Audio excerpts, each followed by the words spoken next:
take a 5-minute recess as we're figuring out some technical difficulties, switching over systems between committee meetings. We might just have to reset some things. We should be up and running in the next 5 to 10 minutes.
Sound check 1 2 3. Sound check 1 2 3.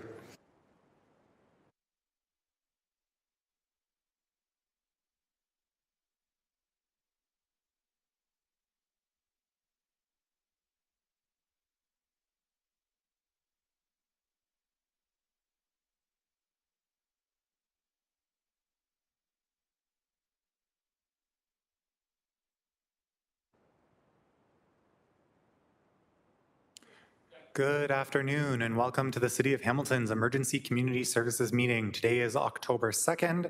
It's just shortly after 1:30 p.m. Thank you to everyone for bearing with us during some technical difficulties. I'd like to call today's meeting to order. I am your acting chair for today. Joining us virtually, we have Chair Nan for the committee, and in the room we have Councillor Kretsch and Councillor Maureen Wilson. As we're moving forward with our agenda, just a reminder to keep all electronic devices switched to a non-audible function during committee meetings. And as we have quorum, we're going to get going. The first thing on our list today is to approve the agenda. May I please have a mover and a seconder to approve today's agenda? Thank you, Councillor Kretsch, seconded by Councillor Nan. Is there any amendments or discussion regarding the agenda? Seeing none, we can just proceed right to a show of hands vote. All in favor? Perfect. That carries unanimously. Next up is declarations of interest. Are there any declarations of interest on today's agenda? Seeing none, we can move right along to the approval of minutes from our previous meeting. These were on September 11th, 2025. May I please have a mover and seconder to adopt the minutes for September 11th for the Community Services Committee. Councillor Nan, are you okay to move those? Seconded by Councillor Kretsch. Is there any discussion on those minutes? Not seeing any. Can I have a show of hands to receive the minutes from our previous meeting? Councillor Maureen Wilson, you're good on the minutes? Perfect. That carries unanimously. Our delegation on today's agenda was withdrawn, so that brings us right into items for consideration. The first up is the CS 13018F, which is the renewal of the Beasley Community Center's operating agreement in Ward 2. I'd like to call upon Steve Savor, Director of Recreation, Healthy and Safe Communities, to provide a brief overview. Over to you. Thank you, Chair. Steve Savor, Acting Director of Recreation. This report seeks to receive approval to renew the operating agreements for Beasley Community Centers with Wesley Urban Ministries, who have been the operator since 2013. Staff have established that Wesley Urban Ministries has successfully achieved the negotiated operating target since their involvement with the center. They have also successfully engaged with the local community to provide programs and services as desired. Wesley Urban Ministries is also the licensed childcare provider at the attached Dr. Davie School and is funded for this function by the provincial government, which cannot be provided by another provider. Having one single operator for this facility ensures seamless access for the community and lowers the cost for programming as opposed to the center being operated by recreation staff. This type of agreement and community collaboration and opportunities for third-party operations is appropriate for this facility and is one of the 85 recommendations that were approved in the Recreation Master Plan. Thank you for that overview, Director Savor. Before we put the report on the floor, can I just have a mover and a seconder?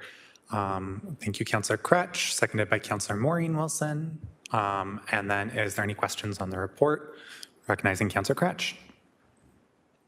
No questions, just comments. So this was a spicy issue when I first got elected, and frankly, even before that time. So I want to just address the spice by saying that I really appreciate the conversations I was able to have. So I went on a couple of tours with Wesley folks, talked to them, talked to the members of the community, and tried to understand where the sort of frustration around this came from. So what people wanted to see was more transparency around how we were awarding this contract at first, right? And the reason why was because when the building was first constructed and there was an agreement made to share between the community center and the school, there were certain promises made to the community by the school board that never actually materialized. And so when I went and toured the building, it was a lot more clear to see, oh, okay, this is where the barrier between the school and the community center is. This is why. Oh, it was built in such a way that X. Oh, there's no way to actually access some of the upper story rooms for people in the community center because of the way that we have to make sure that there's some firewall between students in the school and people who are using it for the community center use, including the early on programming, the programming we have in the evening for booking the room and so on. So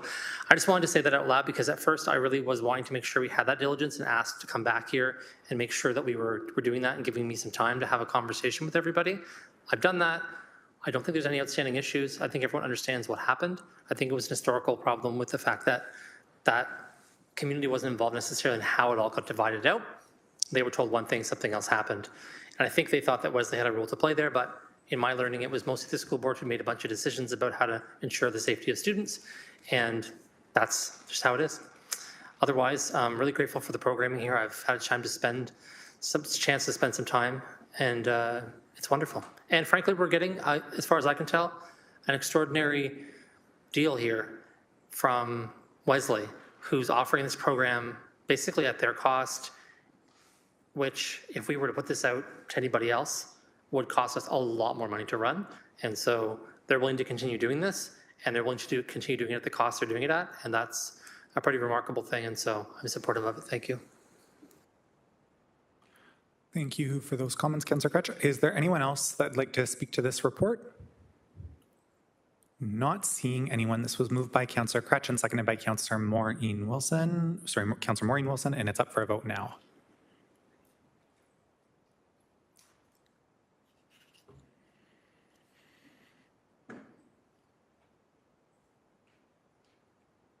And that vote carries unanimously. Moving next to 8.2 on our agenda, which is PED 25215. This is the transition of the Hamilton Veterans Committee to a community liaison group. And I'd like to call upon Deborah Seabrook, Manager of Heritage Resource Development in the Planning Economic Development Department, to provide a brief overview of the report. Through the chair, I'm Deborah Seabrook, Manager of Museums and Heritage. It's our new section title, formerly Heritage Resource Management in Tourism and Culture. The report that's before you is the very first of the CLGs going forward, so the transition of the Veterans Committee from Committee of Council to a citizen or CLG committee, and it was one of the quickest ones to put through from the veterans, and it lays out their terms of reference in the report. Thank you very much for that overview. Would I be able to get a mover and a seconder just to put the report on the floor for further discussion? Thank you, Councillor Nan. I'm happy to second that so we can get on the floor for discussion. And then just a note before we get into the discussion, I anticipate there might be some questions specific to this community liaison group, also because this is the first one coming forward. I understand there's questions of committee about the process more overall. I don't know if Clerk Trenum's been able to join the meeting just yet. Oh, he is? Okay. So just keeping in mind that we have the resources that are visible in the room, as well as anyone who's joining us online to answer questions. So if questions can't be answered today, we can get them to the appropriate staff person to answer them if they can't be. So with that preface said, I'm going to look to my speakers list to see if there's anyone on this report. Seeing Councillor Kretsch. Thanks so much. I don't have any specific questions about the veterans or the community liaison group for veterans, but I do have a question about the terms of reference here, because this is the first one we're getting back. And so I don't want to spend too long, but I do think we should spend some time reviewing some of them. And just to get a sense from you, Clerk Trenum, about whether or not these are standardized. This is what we're going to see for all the groups in terms of some of the language, right? So some of the language is obviously very specific to what's going on with veterans, but a lot of it is things like, just grab the highlights I had made. For instance, in 3.5, the staff liaison, current chair and current vice chair will adjudicate applications and arrange interviews of selected applicants. Like, is that going to be how it goes down for everybody on these CLGs? Great question for you, Chair. It's difficult to say true standardization for this. This is a group that requires a little more formalization of their interactions with staff and their volunteerism and engagement when it comes to the work that is done through the division, specifically with regards to the events and the Remembrance Day commemorations annually. So that's how it looked for this one. I can't say that it will look the same for every group. Some of them will be less formal. Some of them will be similar to this. Some of them may come back and perhaps to council's opinion, it makes more sense to keep the old format. But this is how this one came forward. And through discussions both with the current members and staff, this was where they landed. Okay, I would ask if maybe what we could do in general as kind of part of this process is bring something forward to council where there is standardization, like separate those standard terms out from specific to committee terms, because I do think that it's difficult to have this conversation about some of the items here. For instance, on 3.5, in my experience, right, when we're having volunteers come forward, if we're responsibilizing a staff liaison, the current chair and the current vice chair to go through a recruitment process, is it going to follow the same rigor as the selection committee's recruitment process, right? And that was a very rigorous process, and it was put in place for all kinds of important reasons, including to protect everybody and make sure that equity, diversity, inclusion, accessibility were all parts of the process.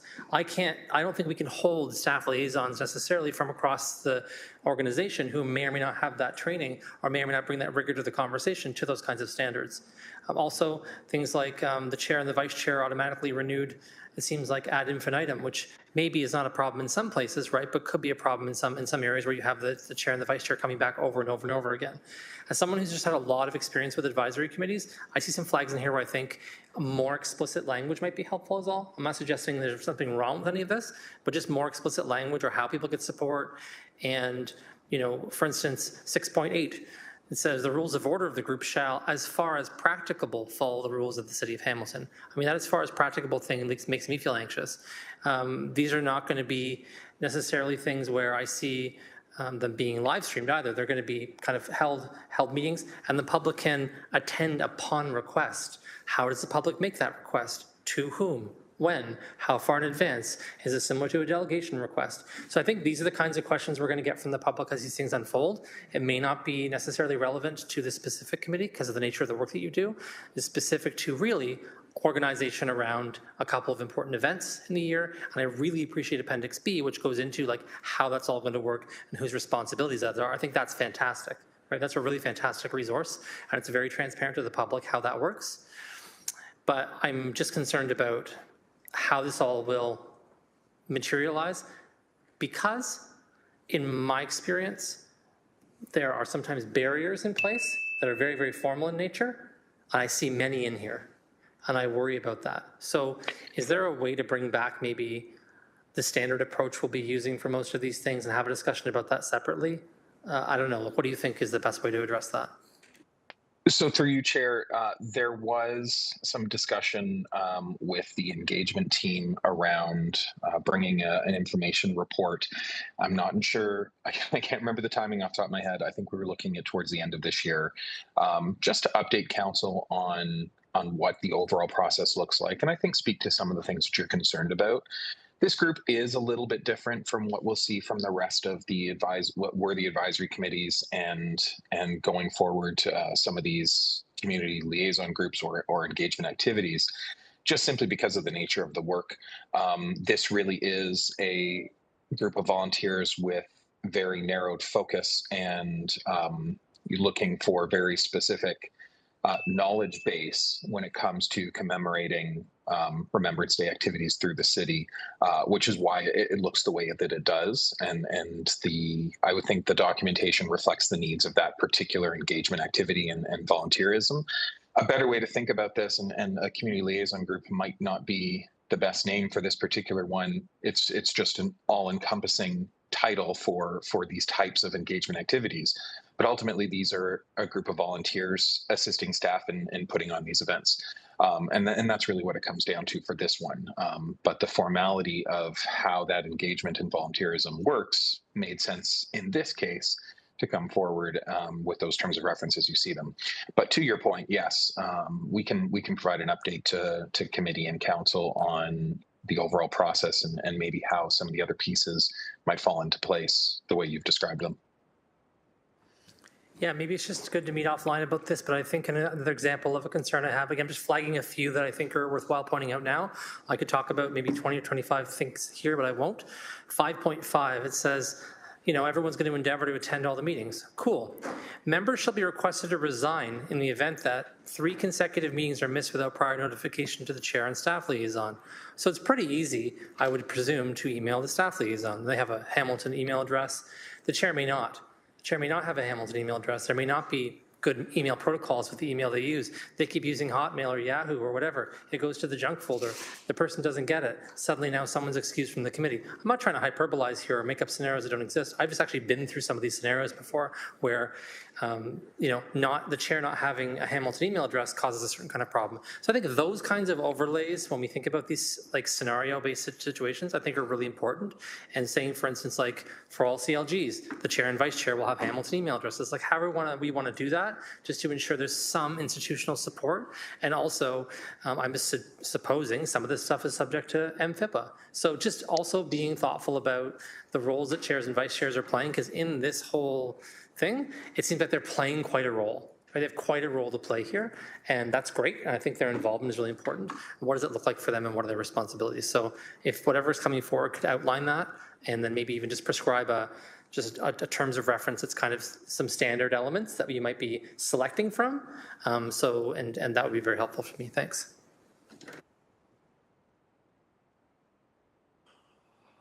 Seeing Councillor Jackson on our speakers list, and if anyone else would like to join, you can of course signal via eScribe or WebEx. Councillor Jackson. Thanks. Good afternoon, Chair Alex Wilson. My apologies to colleagues. Had a couple of constituent meetings with speed cushions up in my ward.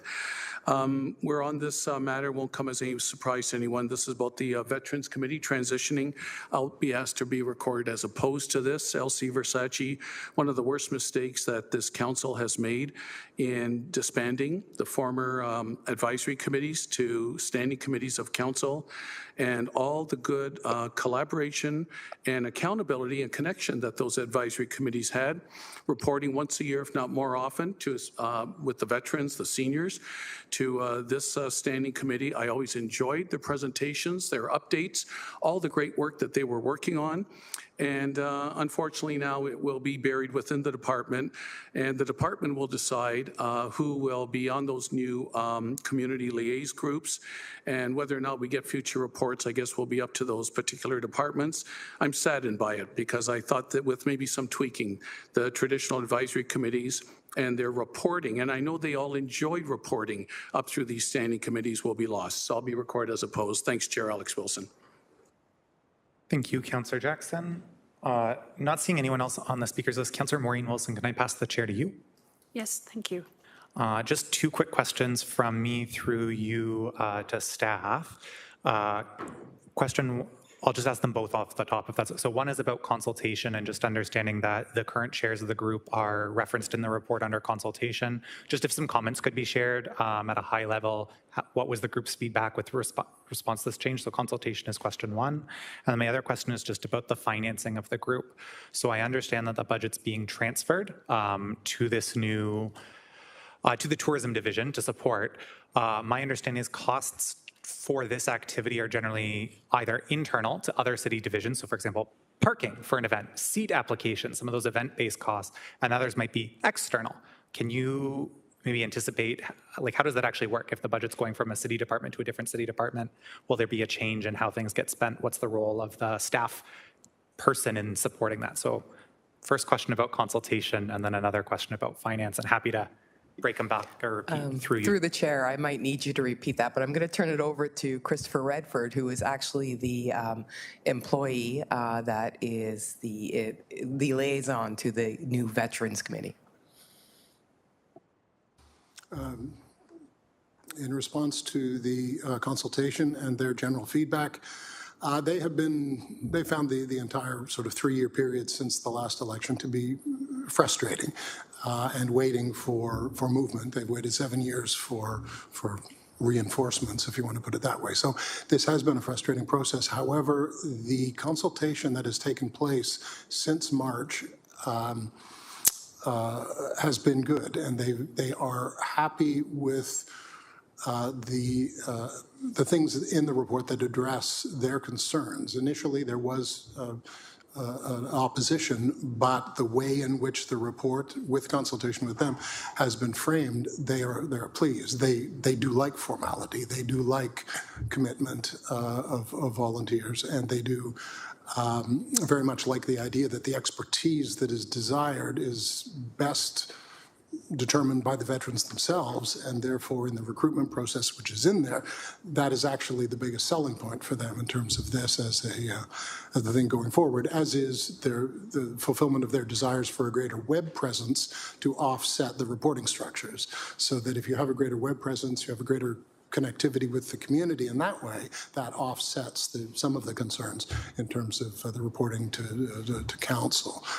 In terms of the money, the DEPT ID has been moved. We don't anticipate any change in the way in which that is dispersed. It is still a dedicated DEPT ID for military remembrance and veterans affairs. So much the same, sort of stay the course, just not as a public board. But they do like the formality, and hence the difference in the way this is proposed versus the way other volunteer advisory committees may come forward with their proposals. Yeah, thank you. That answers my question. So I'm happy to take back the chair. I'm not seeing anyone else on the speakers list for this item. I'm just going to do a quick scan. So that brings us to the vote to approve the recommendations contained within the report. And again, the recommendations are approving the language in terms of reference in appendices A and B that are attached to the report. So we have a mover in Councillor Nan, a seconder in myself, and we can call for that vote, which is now live on Folks eScribe.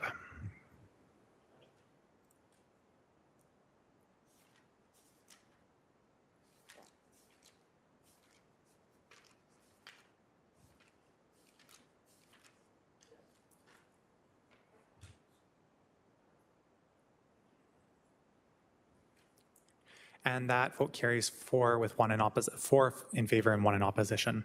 Thank you. That brings us to 8.3 on our agenda, and I'd like to once again call upon Director Steve Savor, Director of Recreation, Healthy and Safe Communities, to provide a brief overview of the report. Thank you, through the chair. The report before you aims to rectify the fact that we do not currently have documented delegated authority for certain recreation service delivery aspects associated with agreements.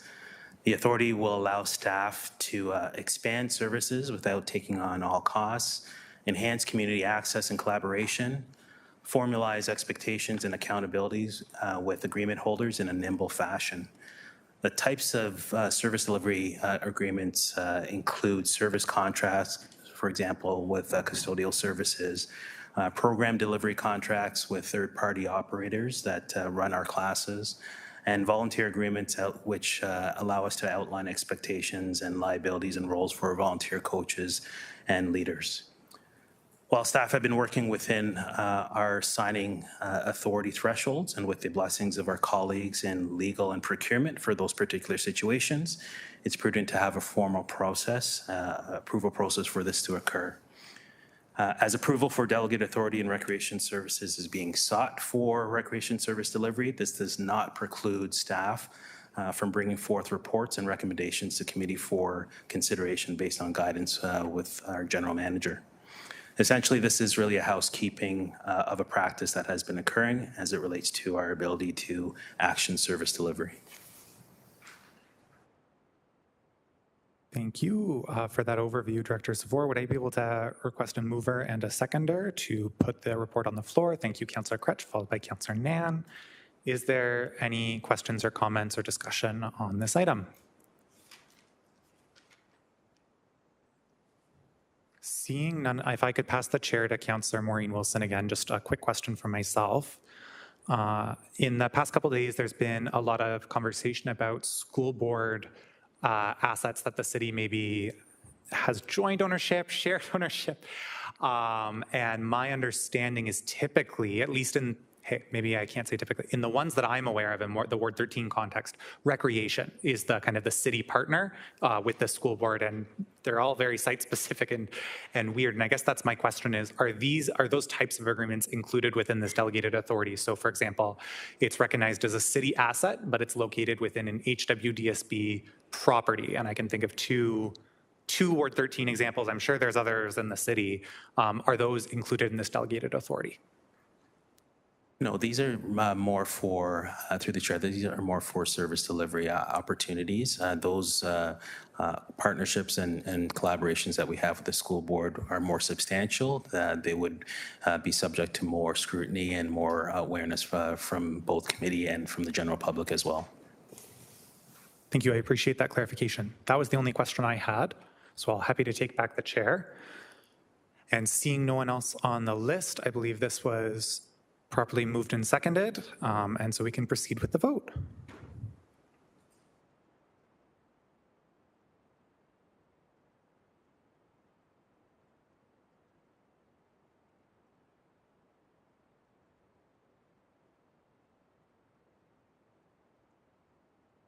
And that vote carries unanimously. We are now moving on to item 8.4, which is amendments to the outstanding business list. Would I please have a mover and a seconder to put today's amendments? Oh, Sorry, apologies. we just need to receive the correspondence. My apologies. Would we be able to take a step back in time? And on item 8.3, there was some correspondence from Kevin Gonchi regarding the Mohawk Sports Complex respecting the report. Let's make sure we receive that correspondence. Moved by Councillor Jackson, seconded by Councillor Kretsch, and that can be a show of hands vote to receive. So if you're in favor of receiving, and I see 5 hands up, that carries unanimously. Moving forward to the amendments to the outstanding business list, may I please have a mover and a seconder to put those amendments on the floor? Thank you to Councillor Jackson and Councillor Nan for moving and seconding those. Is there any discussion about the outstanding business list? Seeing some discussion, but not on the OBL. So that's an electronic vote, and that's up in front of you.